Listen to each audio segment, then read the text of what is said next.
अस्सलाम वालेकुम, मैं हूं हैदर अज़हर और आप देख रहे हैं TCL स्पोर्ट्स लाउंज। हमारे आज के प्रोग्राम में कायदे आज़म ट्रॉफी की स्क्वाड्स अनाउंस हो गई हैं और 25 अक्टूबर को पहला मैच खेला जाएगा। कौन सी टीम तगड़ी है, कौन सी टीम कमज़ोर है, इस पर आज नज़र डालेंगे। यूएफए चैंपियंस लीग के मैच डे 1 और मैच डे 2 के इख्तिताम पर हमें कुछ अपसेट्स देखने को मिली। Real Madrid lost to Shakhtar Donetsk और PSG lost to Manchester United. Champions League के जो मैच डे 1 के दूसरे रिजल्ट से इन पर भी आज हम ज़रूर बात करेंगे और साथ ही साथ हम आपको प्रीव्यू देंगे of the great El Clasico scheduled to take place this weekend. So आज हमारे पास काफ़ी भरा हुआ प्रोग्राम है आपके लिए, जिसमें ज़्यादातर फुटबॉल पर होगी, लेकिन शुरुआत क्रिकेट से ही करेंगे और शुरुआत करेंगे कायदे आज़म ट्रॉफी के साथ। हमने पिछले शो में आपको बताया जब जिम्बाब्वे के लिए पाकिस्तान टीम अनाउंस हुई, उसमें जो प्रॉबल्स अनाउंस हुए, उसके बाद जो आज मेजर न्यूज़ है वो यही है कि कायदे आज़म ट्रॉफी की टीम्स का भी ऐलान हो गया। अगर हम स्क्वाड्स को अपने सामने स्क्रीन पर रखें तो there is potential to see a lot of players come forward, specially in the absence of some players जो पाकिस्तान टीम के साथ अटैच्ड होंगे। और शुरुआत करते हैं हम विद बलूचिस्तान जिसकी कप्तानी यासिर शाह करेंगे। अगर बलूचिस्तान की स्क्वाड को सामने रखें तो एक जो मेजर आई थिंक जो एक इधर सॉर्ट ऑफ लाइक एक्विजिशन रही है उनके लिए, या ट्रांसफ़र या ट्रेड रही है इस सीज़न के लिए वो है समी असलम। क्योंकि समी असलम की वजह से एकदम से आपको एक इस्टेब्लिश्ड ओपनर मिल जाता है। बट सिमिलरली अगर आपको सपोर्ट का साथ अच्छी ना मिले तो there will be too much pressure on Sami Aslam in these particular matches. या I think even last year अगर आप देखें, पहले तो यासिर शाह की जहाँ तक कप्तानी की बात है, वंस आपकी पूरी टीम होगी तो हारिस सोहेल कप्तान और इमाम नायब कप्तान होंगे। तो इस वजह से आई एम अज्यूमिंग कि यासिर सिर्फ ये जब जिम्बाब्वे वाला टूर का जो हिस्सा है, जब वाइट बॉल टीम्स जो हैं वो कोविड की वजह से अपने बबल में हैं, तो उस दौरान होंगे। बट जनरली हमने इवन लास्ट ईयर भी देखा बलूचिस्तान ने T20 में, जैसे हमने पिछला पूरा एक महीना बात की T20 टूर्नामेंट में अच्छी परफॉर्मेंस दी थी, लेकिन कायदे आज़म ट्रॉफी में उस तरह की उनकी परफॉर्मेंस नहीं रही थी। और lot of that had to do with the quality of bowling that they had. एक दफ़ा फिर बहुत ज़्यादा रिलायंस होगी यासिर पे, यासिर को हिमसेल्फ स्टेप अप करना पड़ेगा। And the one good thing is कि एक्चुअली लोकल प्लेयर्स इस साल, मतलब बिस्मिल्लाह हो गया, अब्दुल वाहिद बंगल सही हो गया, अख्तर शाह हो गया, they've got local players coming through. तो दैट आई थिंक इस वक्त बलूचिस्तान का टारगेट ये नहीं है कि आप कायदे आज़म ट्रॉफी के फाइनल में पहुँचें या इंडिविजुअल नंबर्स करें। It's about building a team, building a culture जो कि गोइंग फॉरवर्ड उनको फ़ायदा दे सकता है। अच्छा, यहाँ पर फिर अगर हम आपने बात पॉइंट आउट की कि पिछली दफ़ा bowling was an issue, bowling is still an issue. हाँ, वो तो रहेगा, वो तो in general I think her team का रहेगा। I put a table up के लास्ट ईयर आपके जो फास्ट बॉलर्स थे, सिर्फ 2 फास्ट बॉलर्स ने 10 से ज़्यादा विकटें ली थी 30 से कम के एवरेज पे, जो एक उस्मान शनवारी थे, एक नसीम शाह थे। तो इवन लास्ट ईयर भी फास्ट बॉलिंग का, not just with Balochistan but generally her team में फास्ट बॉलिंग का इशू रहा था। जिन टीमों ने सक्सीड किया, जैसे अगर नॉर्दर्न की बात करें, नुमान अली की बॉलिंग के ऊपर सक्सीड किया था। अगर आप सेंट्रल पंजाब की बात करें तो बिलाल आसिफ और जफ़र गौहर, और यही 3 टॉप विकेट टेकर्स थे टूर्नामेंट के, उन पर रिलाई किया था। लास्ट ईयर यासिर की इतनी अच्छी परफॉर्मेंस नहीं थी, उसके बाद ऑस्ट्रेलिया टूर आ गया तो फिर वो इस टीम के साथ भी नहीं थे। तो इस साल आई थिंक ये एक मौका है यासिर के लिए भी स्टेप अप करने का, बिकॉज उनकी रीसेंट टाइम्स में वो फॉर्म नहीं रही जो उनका ओवरऑल रिकॉर्ड सजेस्ट करता है। तो अब आई वुड थिंक कि इस साल नॉट जस्ट यासिर के पास मौका है बट जनरली भी लास्ट ईयर, क्योंकि 2 साल पहले से लास्ट ईयर में जो एक बड़ा फ़र्क आया था वो ये था कि आपकी एक काफ़ी फास्ट बॉलिंग फ्रेंडली से एक बैटिंग फ्रेंडली पिचेस बन गई थी, जो कि स्पिन से को ही ज़्यादा फ़ायदा देती थी कम डे 3 एंड डे 4। ठीक है। तो अब लास्ट ईयर आप एटलीस्ट ये कह सकते थे पहला सीज़न है, टीम्स एडजस्ट कर रही हैं, ये सारे मसले हैं। आप at least teams know what sort of pitches there will be, तो उस तरह की हिकमत अमली उस तरह से बना सकते हैं। अच्छा, नहीं, और अगर हम वैसे देखें, सिर्फ अगर ऑन पेपर देखें तो यार अगर एक स्पिन बॉल पेयरिंग हो आपके पास काशिफ भट्टी और यासिर शाह की, तो वो ऑन पेपर तो is probably their strongest suit. हाँ, and it should be able to step up. और आप देखना यही होगा कि कोच और कप्तान की क्या स्ट्रैटेजी होती है कि even if you have the resources, it's about how you utilise them. Even last year अगर आप नॉर्दर्न की बात करें, नॉर्दर्न की team half way through the tournament bottom second bottom ही थी पूरे कायदे आज़म ट्रॉफी में, और आखिरी मैचों में, आखिरी 3-4 मैचों में लगातार उन्होंने बड़ी अच्छी परफॉर्मेंस दे के फाइनल तक रसाई हासिल की थी।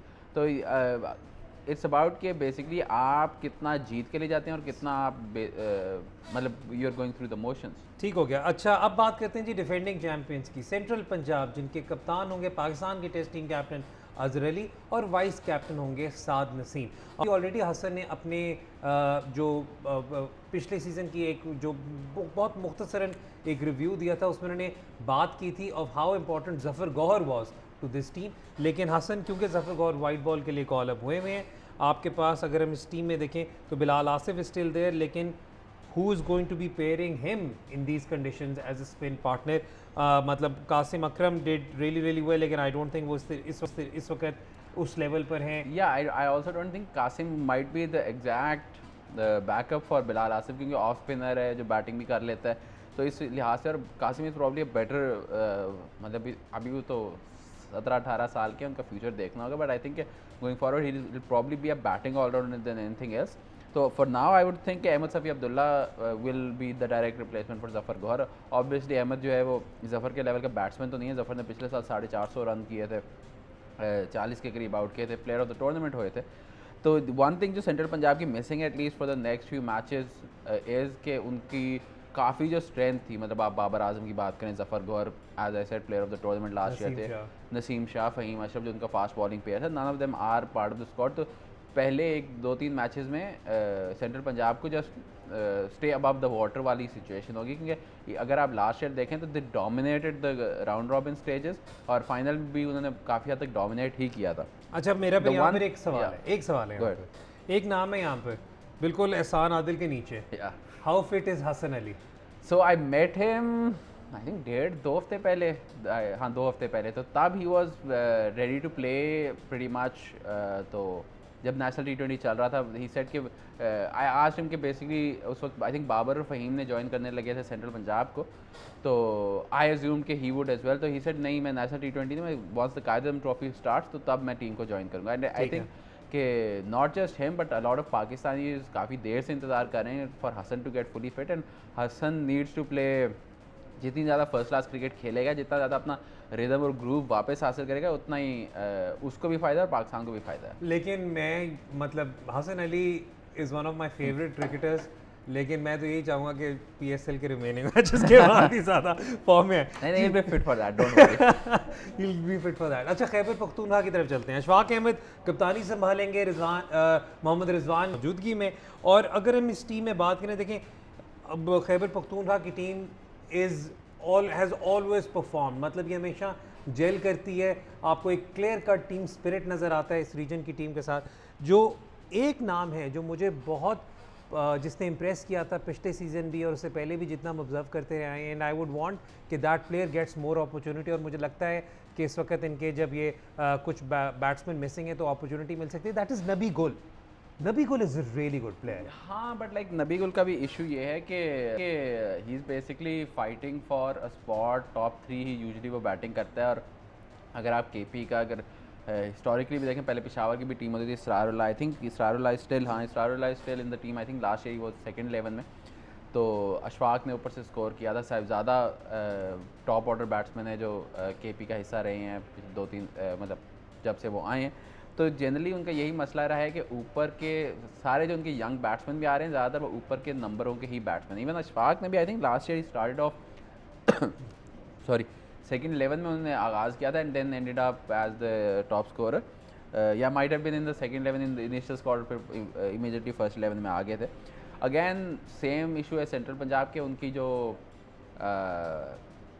काफ़ी जो कोर स्ट्रेंथ है, इफ्तिखार, रिजवान, शाहीन वगैरह, ये नेशनल टीम के साथ बिजी होंगे। तो अगेन KP को भी एक तो मौका है कि stay above the water, but also उनको भी और सेंट्रल पंजाब को भी, आपने कासिम अकरम की पहले जैसे बात की थी, मौका है इन टीमों को कि टेस्ट कर सकें प्लेयरों को कि जो यंग प्लेयर आ रहा है वो कितने पानी में, क्योंकि या आप बिल्कुल इस सिचुएशन में प्लेयर को टेस्ट कर सकते हैं जब आप उसको कॉन्फिडेंस दे के खिलाएँ कि जी हमारे पास और अवेलेबल प्लेयर्स नहीं है, या जब आप क्वालिफाई कर दें, जैसे अब्दुल्ला शफीक ने जब अपना फर्स्ट क्लास डेब्यू किया था लास्ट ईयर, तो तब किया था जब central Punjab already final confirm था फाइनल। तो आई थिंक ये एक मौका है KP के पास। अच्छा, वैसे इससे पहले कि लोग हमें तनकीद का निशाना बनाएं कि जी हमने सेंट्रल पंजाब की बात की और हमने उनकी ज़्यादा बैटिंग पे कॉन्वर्सेशन नहीं की, तो batting lineup speaks for itself, क्योंकि सलमान बट भी अगर सेकंड 11 से Yeah. वापस इसमें आ जाएंगे, जो नेशनल T20 के लिए गए थे, सलमान बट होंगे, अजहर अली होंगे, कामरान अकमल होंगे, मोहम्मद साद होंगे, मतलब उस्मान सलाउद्दीन होगा। उस्मान सलाउद्दीन होंगे। नहीं, इवन लास्ट ईयर भी तो one thing that central Punjab की जो थी वो ये थी कि उनकी बैटिंग डेप्थ, मतलब पहले तो 6 जनरली, जैसे मैंने पहले टेबल में शो किया कि जनरली फास्ट बॉलर्स की इतनी सक्सेस नहीं थी, स्पिनर्स पे रिलाई करते थे। और अगर आप ये ठीक है। सेंट्रल पंजाब के ये जो सारे प्लेयर्स को कंसीडर करें, ये जनरली स्पिन के, स्पेशली ड्राई विकेट्स पे स्पिन के बड़े अच्छे प्लेयर होते हैं। और लास्ट ईयर इन जनरल भी सेंट्रल पंजाब को आई थिंक शायद वो एक मैच हारे थे, और हराना बहुत मुश्किल था बिकॉज कई और टीमों में 1-2 प्लेयरों पर रिलाई करती थी। सेंट्रल पंजाब का ये था कि 6-7 ऐसे बैट्समैन थे जो आगे आके खेलते थे। आपने अभी तक अहमद शहजाद की नहीं बात की, अहमद भी टीम का हिस्सा है, लास्ट ईयर उमर भी टीम का हिस्सा थे। टेस्ट लेवल बैटिंग या I think even last year 1-2 matches ऐसे थे जिसमें I saw a few videos of him playing, तो आई एम अज्यूमिंग कि is fit. But central Punjab की जो इम्पोर्टेंट चीज़ है वो यही है कि इट्स नॉट जस्ट को 1-2 प्लेयर्स पर रिलाई करते हैं, उनकी बैटिंग डेप्थ इतनी ज़्यादा है कि 4-डे क्रिकेट में even this year I think they will be the favourites. ठीक हो गया जी, दे आर द फेवरेट्स। हमने केपीके की बात भी कर ली। लेट्स टॉक अबाउट दराना अजहर जी। ये इस टीम का जो लास्ट ईयर का इन the second half of the trophy was remarkable, और हमें बहुत वो जो एक टर्म यूज़ किया था फेयरलेस क्रिकेट इनकी हमें नज़र आई। इन्होंने कुछ डिसीजंस डिक्लेरेशन की जिसकी वजह से they set themselves up to win, and they had a very aggressive approach, जिसमें जो स्टैंड आउट प्लेयर थे इनके लिए for last season that was Noman Ali. हम बात करें नॉर्दर्न की, और नॉर्दर्न की भी इस वक्त देखें क्योंकि बहुत ज़्यादा मतलब चर्चे हैं नॉर्दर्न के, इनकी लाइनअप के यंग प्लेयर्स भी हैं, एक्सपीरियंस प्लेयर्स भी हैं, it is good healthy mix. लेकिन तब भी आई थिंक अभी भी इनकी as far as batting is concern probably not strong enough for 4-डे गेम। आई डोंट नो, क्योंकि लास्ट ईयर हमने देखा Zeeshan Malik stepped up, Haider Ali towards the end of the tournament stepped up, I think उसने फाइनल में 100 भी किया था। रोहेल की अच्छी परफॉर्मेंसेज रही, उमर अमीन ऑलवेज एक कंसिस्टेंटली उस पर परफॉर्म करता है, हमाद आजम इस इन द टीम। और हमाद का ये है कि आई डोंट रिमेंबर उसके लास्ट ईयर कितना रेगुलरली खेला था, बट उससे पिछले 3 साल जब वो यूबीएल के लिए खेल रहे थे तो 3 साल उनकी 40+ एवरेज थी। हमाद के बारे में कई दफ़ा एक मिसकंसेप्शन आ जाता है कि उनको ऑलराउंडर की तरह देखा जाता है, उनको कंपेयर किया जाता है आमिर यामीन के साथ या फ़हीम अशरफ के साथ, बेसिकली जो प्योर ऑलराउंडर है। Hammad should be seen, especially जो पिछले 3-4 साल से उसकी जो परफॉर्मेंस रही है, should be seen as a front line batsman. और 4-डे क्रिकेट में इन जनरल एक बेहतरीन फ्रंट लाइन बैट्समैन रहा है फॉर लाइक 2017 से 4 साल से रेगुलरली वो परफॉर्म करता आ रहा है। तो नॉर्दर्न का भी I think the issue right now, अगर हम इस तरह स्क्वाड्स को देखते हैं, वही मसला आ जाता है कि आपकी जो बेस्ट पॉसिबल 11 है, जो बेस्ट पॉसिबल स्क्वाड है, वो आपके पास अवेलेबल नहीं है। मतलब शादाब नहीं या हारिस का इस साल आई वाज इंटरेस्टेड टू सी, क्योंकि लास्ट ईयर भी हार्डली में 2-3 ही फर्स्ट क्लास मैच खेला था, कि हारिस जितनी ज़्यादा रेड बॉल क्रिकेट खेलेगा उसकी जो डेवलपमेंट है, मतलब वाइट बॉल में तो उसने बड़ी बेहतरीन डेवलपमेंट हारिस को उसने पेश किया ओवर द पास्ट 18 मंथ्स, लेकिन उसकी रेड बॉल की डेवलपमेंट भी बड़ी इंपॉर्टेंट होगी।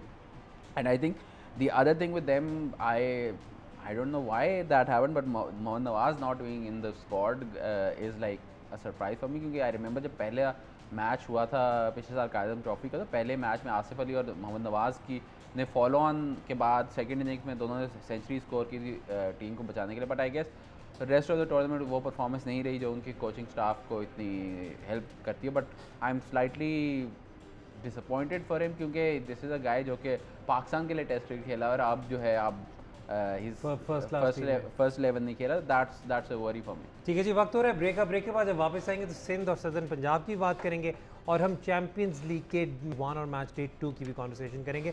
तो देखते रहें TCL sports lounge.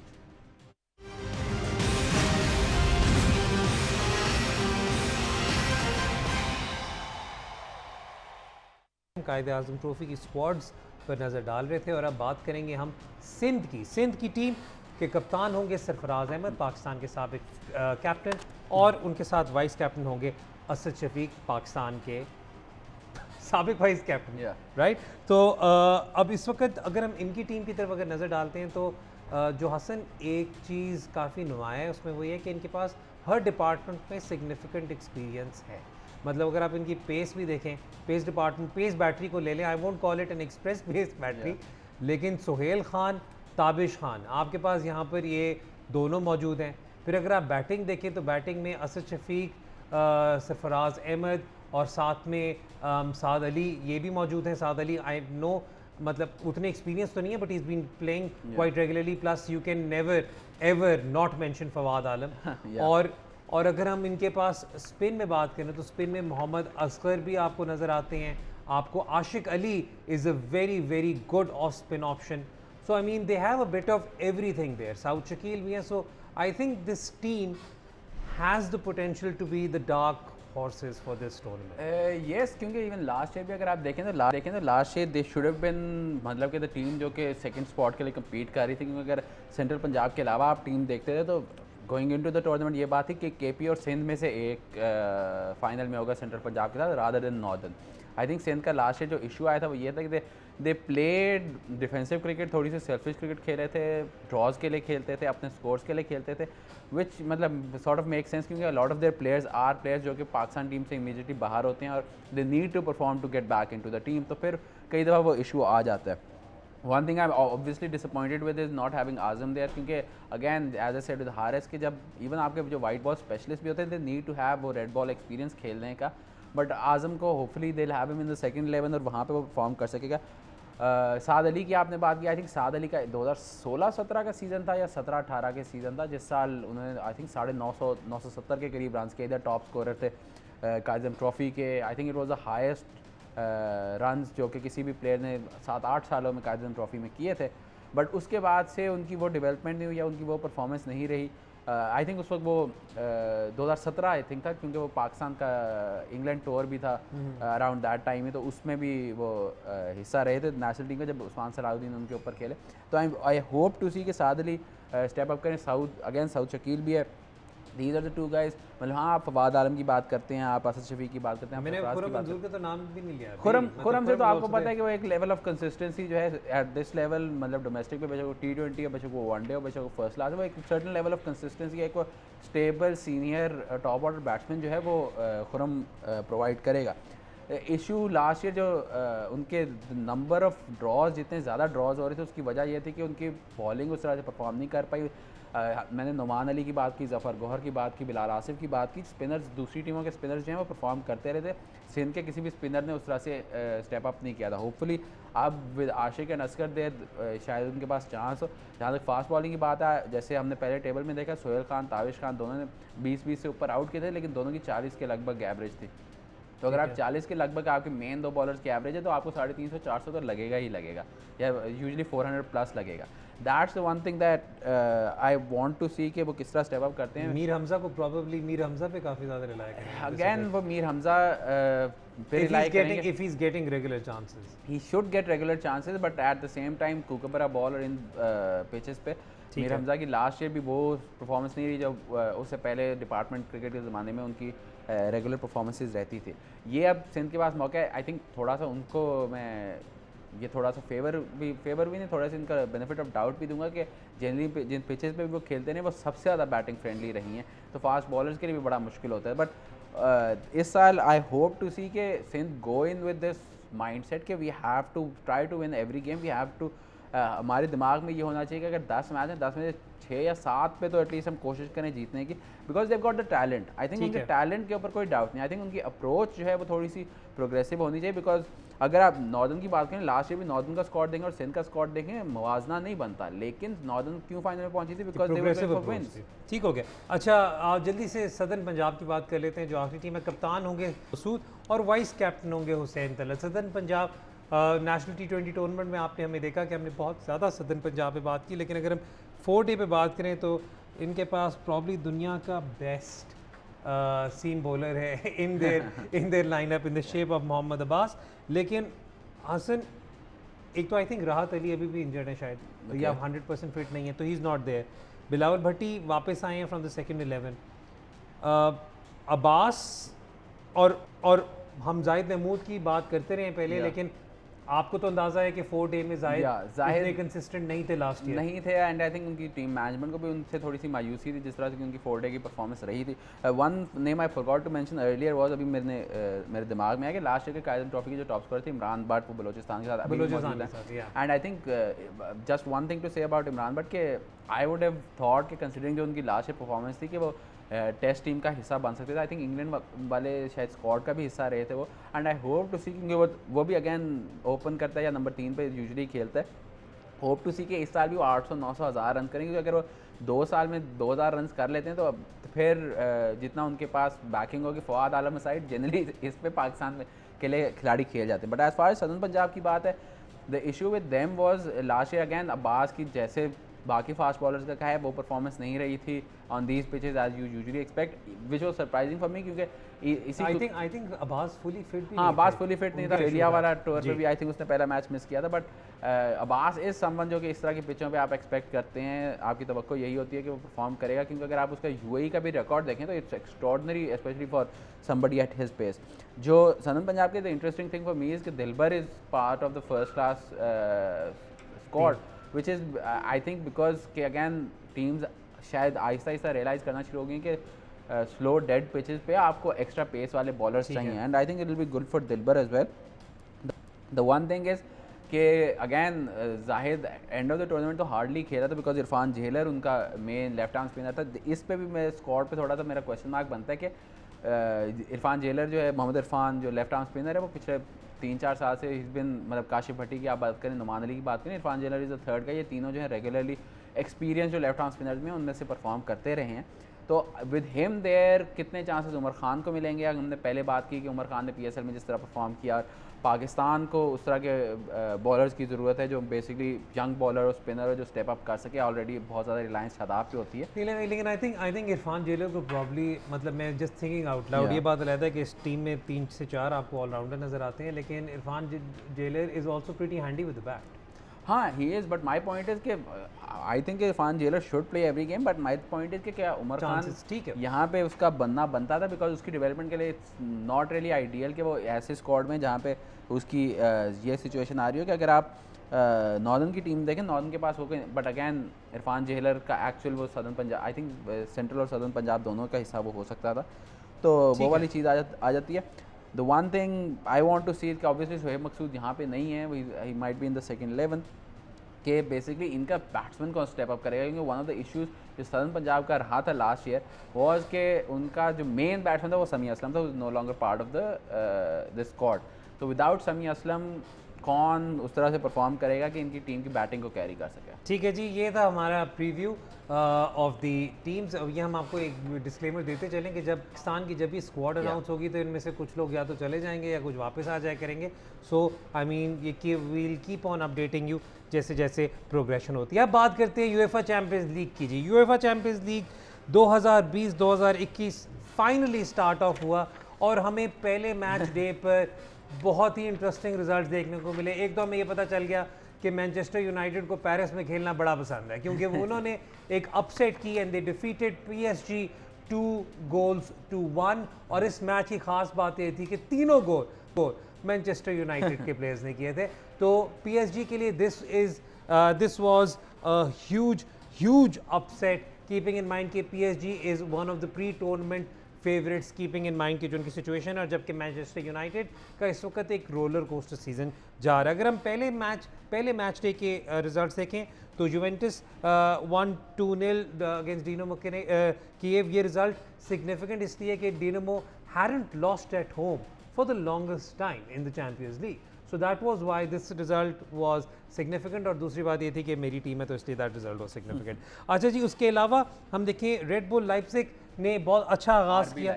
RB Leipzig ने बहुत अच्छा आगाज़ किया against the Turkish champions Basaksehir, और Barcelona came out 5-1 winners despite Gerard Pique getting a red card. ये बात अलग है कि 5वें गोल के बाद ही रेड कार्ड था।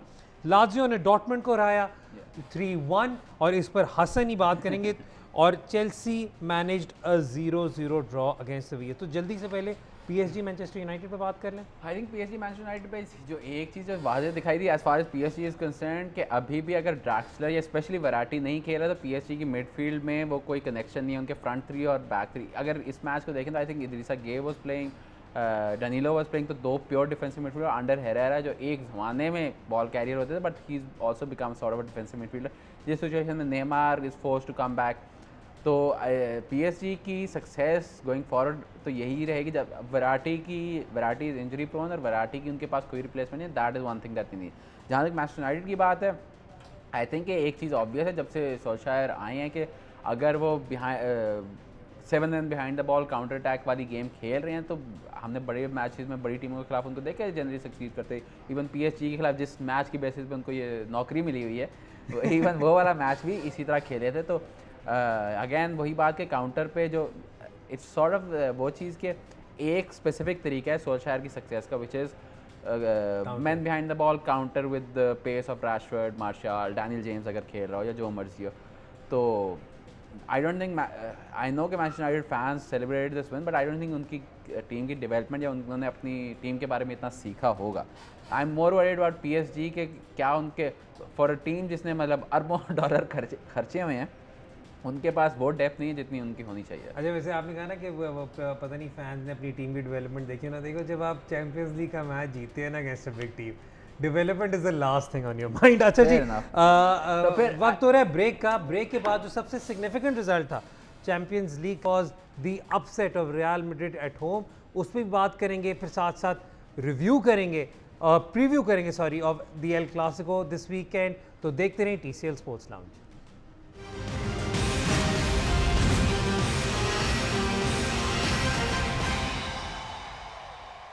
हमने बहुत मुख्तसरन समराइज़ किया था result of PSG versus Manchester United. अब बात करते हैं जो मैच डे 1 के दूसरे दिन के मैचेस थे, उन पे अगर नज़र डालें तो जो सबसे बड़ी अपसेट थी वो थी Real Madrid lost to Shakhtar Donetsk 2-3। और इस मैच की फर्दर ख़ास बात ये थी कि Real Madrid was winning 2-0, they were losing 3-0, अच्छा sorry, losing 3-0 and then came back. Sorry जी, मैं ज़रा थोड़ा सा I was confusing it with some other game. Bayern Munich managed to comprehensively beat Atletico, लेकिन what more can be expected from them। लेकिन जो ये win थी, ये विन तो हमें ज़रा थोड़ी सी लगी कि यार इसके बाद तो डर ही लग गया बाकी सबको कि बायर्न को कौन रोकेगा। इंटरनेशनल एंड मुंशन ग्लाडबाख का मैच 2-2 रहा। मैनचेस्टर सिटी ने पोर्टो को हराया 3-1। और जो एक रिज़ल्ट मुझे बड़ा पसंद आया वो अटलांटा की विन थी 4-0, because that was one very very entertaining game. अगर हम जल्दी से बात करें अबाउट रियल मैड्रिड, क्योंकि ये हमें फिर सेगवे भी मिल जाएगा about talk, I mean for the El Clasico as well. एक तो पहली बात मैं बताता चलूँ, आई थिंक मुझे कभी भी इतनी कम हाइप वाली एल क्लासिको याद ही नहीं है, मतलब for the longest time. I was thinking कि probably you would have to go back to probably 2002-2003 around that time, क्योंकि generally जब 2004-5 में जब राइकार्ड की टीम सक्सीड कर रही थी, उसके बाद बार्सिलोना के 1-2 बुरे सीजन गए थे, बट पोस्ट गॉर्डियोला एक वो टीम का कोर रहा है। आई थिंक इस वक्त जो स्पेनिश फुटबॉल जिस फेज से गुजरी, it's very similar to what Italy went through in the mid 2000s। There is a lack of talent especially मतलब आउटसाइड द टॉप 2 टॉप 3, और वो भी मतलब बड़े प्लेयरों पर रिलाई करें। But also the bigger issue which was an issue जो कि इटालियन टीम्स को मिड 2000 में बड़ा आता था, वो था कि उनका जो कोर है that has gotten older and it makes sense, क्योंकि ये वही प्लेयर्स हैं जिन्होंने पिछले 10 साल चैंपियंस लीग डोमिनेट किया। Real Madrid 4 champions league title जीता है पिछले 10 सालों में, 10 बार्सिलोना जो है 3 जीता है आई थिंक पिछले 12 सालों में। तो और more than half of the last 11-12 जो चैंपियंस लीग विनर्स हैं वो रियल मैड्रिड और बार्सिलोना ही रहे। एथलेटिको ने I think 2-3 Champions League final तक पहुंची है। And now suddenly we are at a stage, I will come to Real Madrid, but we are suddenly at a stage अब Busquets is 30 plus, Piqué is 33, 34, same with Messi, and you look at Real Madrid or Benzema, Ramos, Modric, Cruz was the young player जो उस team का होता था, Cruz is now 30। तो suddenly you are at a stage जब all of the मतलब जो 25 से 30 साल के दरमियान के जितने भी world class player, specially around जो मिड 20s के जो अपने बेस्ट प्लेयर्स हैं, दे आर इन जर्मनी या दे आर इन इंग्लैंड या occasionally they are in Italy, but they are no longer with the main 2 La Liga के जो clubs हैं। कि अगर आप अभी मेरे से बात करें कि कौन सा रियल मैड्रिड का बेस्ट प्लेयर है between the age of 25 to 30, I don't know whom you can come with, probably उनकी स्टार्टिंग टाइम देखो प्रॉब्ली कारोखाल होगा, and it's not like he is मतलब दैट लेवल है, he is also 28-29। And the other thing जो big फ़र्क जो है वो ये है कि Real Madrid are a very defensively strong team. हाँ अभी वो अब तो खैर कोई भी डिफेंसिवली स्ट्रॉन्ग टीम नहीं रही, बट गोइंग फॉरवर्ड उनका जो फ्रंट थ्री है दैट इज़, मतलब उन्होंने हज़ार्ड के ऊपर 100 मिलियन यूरोस खर्चा, जो कि बहुत बड़ी गलती थी in hindsight, both with his injuries and with his age. I don't think Real Madrid have the fire power to compete for the Champions League, like 4-5 rounds of knockout games जो है जीतने का। बार्सिलोना स्टिल हैव मेसी, जब तक Messi उनके पास chance होगा। and Ansu Fati is doing really but well. आंसू फाती is still 17-18, मतलब कि आप अगर 17 साल 18 साल के बच्चे पे रिलाई करेंगे जी वो चैंपियंस लीग आपको जितवा के देगा। मैं उस सेंस में नहीं कह रहा रिलायंस के लिए, लेकिन आपको एटलीस्ट मतलब पिछले जब से सीजन स्टार्ट हुआ है सारी कॉन्वर्सेशन हो रही थी ऑन मेसी और जो लुइस सुआरेज वगैरह का डिपार्चर, लेकिन उसमें जो एक चीज़ बिल्कुल अंडर द रेडार चलती रही है वो रोनाल्ड कोमन जिस तरीके से अब मोरलेस अपनी आइडियाज क्लियर करता जा रहा है with the team, that is slipped under the radar. उसमें मैं बात इसलिए कह रहा हूँ कि द लाइक्स ऑफ कुटिन्यो, क्योंकि अब कुटिन्यो का काफ़ी हद तक वो फ्री रोल है, आपको नज़र आ रहा है कि Messi okay on the personal front there may be issues, लेकिन आपको एटलीस्ट जो उनकी फ्रंट है, मैं बैक पर अभी नहीं जा रहा या द सिस्टम इज स्ट्रॉन्गर, मतलब कि मतलब इतनी ज़्यादा मेसी डिपेंडेंसी नहीं रही उनकी जितनी पहले रहती है, इतना इन्हसार उस पर नहीं है, क्योंकि Coutinho is playing the number 10 role, तो इट अलाउज मोर क्रिएटिविटी। और with Ansu Fati there, with Pedri coming through, वो मतलब there is a level of pace in the front three जो कि चाहिए होता है। आई डोंट थिंक बार्सिलोना के फ्रंट थ्री का इतना इशू है, एज यू सेड कि उनका तो ज़्यादा इशू उनकी बैक फोर का है। बट जहाँ तक क्लासिको की बात है, I think it comes down to that के I was thinking about this कि अगर आप 2011, 12, 13 की चैम्पियंस लीग में नहीं क्लासिकोस की बात करते, स्पेशली जब गार्डियोला मोरिनियो थे, you could Real Madrid team जिसमें मतलब Arbeloa side pretty much everyone who was playing was a world class player. यार आर्बुलोआ के साथ जाती ना नहीं मतलब you look at Benzema, Ozil, Ronaldo, Alonso, Khedira, ये सब थे। You looked at that Barcelona team और उसमें like every single player apart from probably Victor Valdes was a world class player. तो जब 22 में तो 20 प्लेयर ऐसे होते थे जिनको आप अपनी पोजीशन में टॉप 5 प्लेयरों में कंसिडर कर सकते थे। Now you look at the two teams and it's like के time has passed and bye वाली बात हो गई है।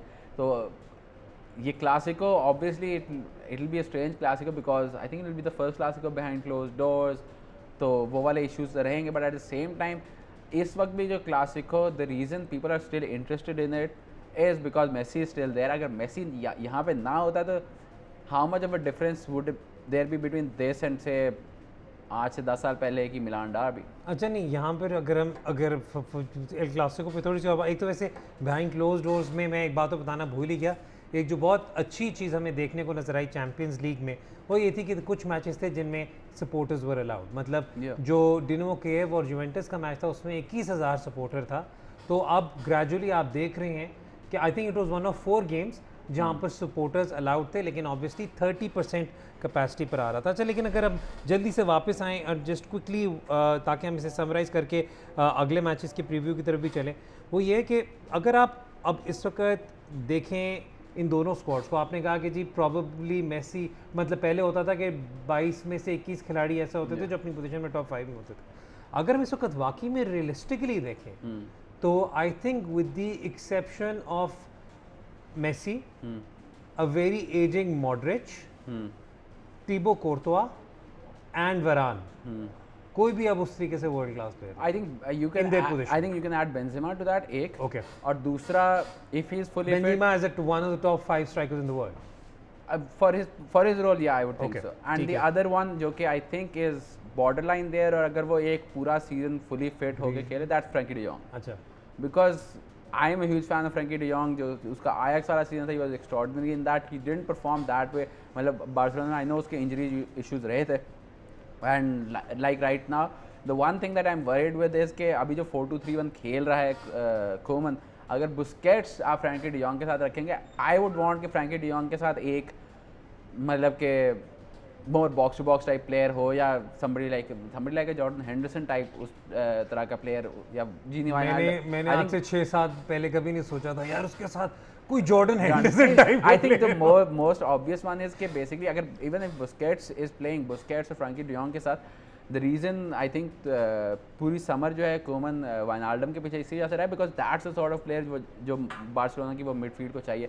दे लेट आर्टूरो विडाल गो। आर्टूरो विडाल आज से अगर 6-7 साल पहले वाला आर्टूरो विडाल होता, लेवरकूजन वाला या यूवेंटस वाला, तो that would have like change this Barcelona team, even though उनका डिफेंस चेंज नहीं करता, बट दैट्स समवेयर जहाँ पे आप बार्सिलोना का एक्सप्लॉइट कर सकते हैं। लेकिन जो पिछला मैनेजर था वो भी जब आर्टूरो विडाल को खिला रहा था नंबर 10 खिला रहा था वो तो ठीक है जी। Yeah. वक्त ब्रेक का वक्त हो से वन थिंग कि बार्सिलोना के मिडफील्ड की मुझे स्पीड और मतलब मोबिलिटी के ऊपर डाउट है, बट ये रियल मैड्रिड की वो टीम नहीं है जो इसको स्पेशली एक्सप्लॉइट कर सके। ठीक है जी, हमने खैर और मैचेस के भी प्रीव्यू करने थे क्योंकि इस हफ्ते मैनचेस्टर यूनाइटेड वर्सेस चेल्सी भी है, उसमें बस बेसिकली यही देखना होगा कि किसका डिफेंस ज़्यादा बुरा है। Arsenal versus Leicester should be a good and interesting game, so that will be a match to watch out. तो देखते हैं इस वीकेंड के क्या रिजल्ट्स होंगे और फिर जब अपना अगला शो होगा तो उसमें कोशिश करेंगे कि इन मैचेस पर बात कर सकें। अब वक्त हो रहा है ब्रेक का। ब्रेक के बाद जब वापस आएंगे तो TCL स्पोर्ट्स लाउंज के विनर्स अनाउंस करेंगे, आपके ट्वीट्स के जवाब देंगे।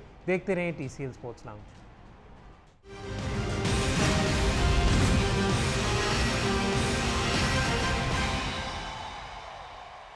अब आपको अपडेट देंगे from the red Bull half court challenge competition, जिसके फैसलाबाद क्वालिफायर्स कल खेले गए और फैसलाबाद क्वालिफायर्स में भी we got to see a brilliant level of competition. जिस 16 टीमों ने जी हिस्सा लिया, टीम में फैसलाबाद से, गोजरा से, रबवा से, इन तमाम जगहों से आई और बहुत दिलचस्प मुकाबलों के बाद फैसलाबाद क्लब ने न्यू मॉडल क्लब को फाइनल में हराकर अपनी जगह नेशनल चैम्पियनशिप में बनाई। और नेशनल चैम्पियनशिप, जिस तरह मैंने आपको पहले भी बताता रहा हूँ, इस्लामाबाद में खेली जाएगी ऑन द 26 ऑफ अक्टूबर और हम कोशिश यही करेंगे कि उसके बाद जो हमारा शो होगा ऑन थर्सडे, उसमें आपको उन मैचेस की झलकियाँ भी दिखाएं और वह आपको एक डिटेल्ड सेगमेंट दें on the red Bull half court challenge, क्योंकि ये टूर्नामेंट जो है, this is an opportunity for these youngsters, for these young basketball players, कि वो यहाँ पर अगर नेशनल चैम्पियनशिप में अच्छा परफॉर्म करते हैं तो जो टॉप 2 टीम्स होंगी वो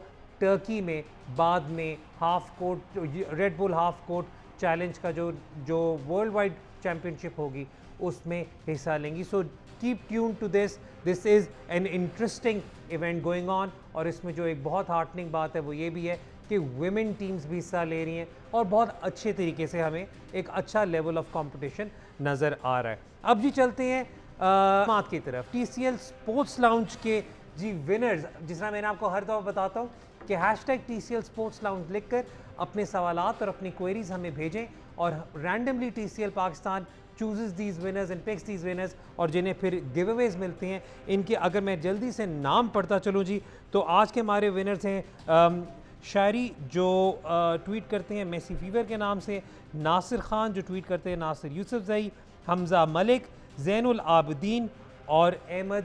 आप सबको बहुत बहुत मुबारकबाद हो। Someone from TCL will get in touch with you to get your details. साथ ही साथ आपको पता है कि TCL स्पोर्ट्स लाउंज की फैंटेसी प्रीमियर लीग भी चल रही है और उसमें जो गेम वीक के विनर्स होते हैं और टॉप 2 जो पोजीशन में होते हैं उन्हें हम गिव अवेज देते हैं कर्टसी ऑफ TCL। तो इस हफ्ते के अगर हम जल्दी से विनर्स पर नज़र डालें तो डार्क हॉर्स, जिनके टीम मैनेजर हैं Mohammad Ali, he manage to get 93 points in this game week. और उनके साथ साथ इबाद्स यूनाइटेड, जिनके मैनेजर हैं इबादुल हक, उनके पॉइंट्स थे 91। So these are our top 2 finishers for this game week. आपसे मैं रिक्वेस्ट करूंगा कि TCL पाकिस्तान को रीच आउट करके ऑन ट्विटर अपनी डिटेल्स भेजें so that your prizes can be sent to you. अब चलते हैं जी आपके सवालात की तरफ। लेट्स स्टार्ट ऑफ जी। और सबसे पहले अहमद 007 का ट्वीट अगर हमारे सामने आए कि जी वहाब अभी तक वनडे इंटरनेशनल टीम में क्यों है। उनकी बॉलिंग एवरेज 34 प्लस है वनडे में, और पिछले साल वर्ल्ड कप में उनकी बॉलिंग एवरेज 36 प्लस थी, वो 35 प्लस हैं। In next World Cup he will be 38 plus. Shinwari deserves a chance instead of Wahab in one day internationals. Shaheen, Shinwari, Hasan Ali, Aamir और हसनैन या मूसा में से एक मैं यहाँ पे वैसे पहले बताता चलूँ, मैं वहाब का फ़ैन हूँ। ये मैं बड़ा क्लियर कट आपको बता रहा हूँ। Sorry Ahmed, this might not be the start that you were looking for in this for this particular answer. और मेरे नज़दीक अभी भी अगर वहाब 145 प्लस बॉलिंग करा रहे हैं और डेथ में प्रोवाइड कर रहे हैं तो, और उन्होंने अपने आप को अवेलेबल किया हुआ for white ball cricket T20, yes he should be a starter. One day में बंदा कह सकता है okay, a case can be made, but I still think के वहाब का प्रॉब्ली अगले एक आधे 1-1.5 साल में पता चल जाएगा whether he wants to continue in the one-day team for the long run. Mike वैसे I would think उन्होंने कहा कि why is he still in the one day squad? I don't know if he is even in the one day squad He's because probably there for white ball. I think he'll bubble. be the हाँ bubble का हिस्सा I think he'll be there for T20. I doubt कि he'll play the ODI matches because ODI का World Cup is still 3 साल अभी दूर है. तो if Pakistan are smart they wouldn't use him unless कि बहुत कोई unless there's an emergency case क्योंकि आपके पास अभी मौका है ये जब वर्ल्ड कप से काफ़ी टाइम रहता है तब आप अपने यंगस्टर्स को मौका दे सकते हैं. तो आई वुड अज्यूम कि यहाँ पे जैसे उन्होंने हसनैन की बात की आई don't know about Musa yet but आप अपने यंग फास्ट बॉलर्स को मौका दे सकते हैं. तो but as far as the T20 team is concern considering उसकी जो PSL परफॉर्मेंसेज रही हैं कंसिडरिंग उसकी जो पाकिस्तान T20 टीम से रिसेंटली परफॉर्मेंस रही हैं he has to be one of the first names on the name sheet. तो आई थिंक वहाब को जहाँ तक T20 की बात है ही शुड प्ले. जहाँ तक ODI क्रिकेट की बात है I don't think he should play just because आपके पास अगर आपको ज़रूरत है जैसे आपने पिछले वर्ल्ड कप में किया था you can always call back Wahab but during the ठीक किया था बिल्कुल 11th आवर में बेचारे को. या बट मुझे तो लगता है वहाब शायद वेकेशन भी प्लान कर चुका था तब तक. नहीं आई थिंक उसने अपनी वेकेशन कैंसिल कर दी थी बिकॉज उसको लोगों ने कह दिया था कि उसका शायद चांस बन सकता है. तो आई डोंट नो कि आई डोंट इवन नो कि if he is in the squad और नॉट. तो I can't really comment on that. ठीक है जी. और वैसे भी अगर मैं इस वक्त बात करूँ ना तो अगर आप देखें तो आपके इस वक्त जो पाकिस्तान की 3 T20 में जो बेस्ट बॉलर्स हैं with all due respect to Mohammad Aamir इस वक्त जो 3 के T20 बॉलर्स हैं वो शाहीन आफरीदी हैं वहाब रियाज हैं और हारिस रऊफ हैं. I mean the pace bowlers. This is my opinion so far as far as this is concern. खैर एनीवेज अगले सवाल की तरफ जल्दी से चलते हैं जी. अली भट्ट साहब उनका सवाल है कि जी why Zahid not selected in Pakistan squad. इस पर हमने जाहिद पिछले शो पे बहुत डिटेल एनालिसिस किया था. मेरी आपसे रिक्वेस्ट यही होगी कि अगर आप काइंडली पिछला शो फेसबुक या यूट्यूब पे देख लें तो आपको समझ आ जाएगी कि हमारे भी जो तहफ़्फ़ुज़ात थे वो क्या थे. लेकिन हमें जो 1-2 बातें सुनने को मिल रही हैं जो एक तो एक्सप्लेनेशन सुनने को मिल रही हैं वो ये मिल रही हैं कि जो इनकी जगह पे हुए प्लेयर वो he had been in the plans for over a year. अब जल्दी से जी चलते हैं हसनैन शाह साहब के सवाल की तरफ. हसनैन शाह साहब और मेरा एक बड़ा मज़ेदार रिलेशनशिप चलता आ रहा है क्योंकि पहले मैंने कहा था कि जी इंटर और जुवेंटस दोनों टीमों में से एक चूज़ करें. अब आई थिंक उन्होंने जुवेंटस चूज़ कर लिया है.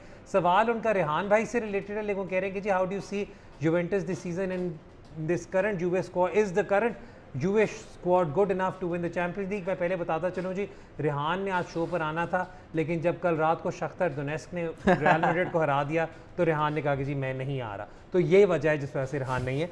अच्छा द स्क्वाड यार ऑनेस्टली तो मतलब on the surface of it I don't think so because मैंने जो आपने जैसे बात की मैंने पहले भी तहफ़्फ़ुज़ात जब ये चैम्पियंस लीग से बाहर हुए थे तब भी किए थे कि there is a lack of speed in this and the pack.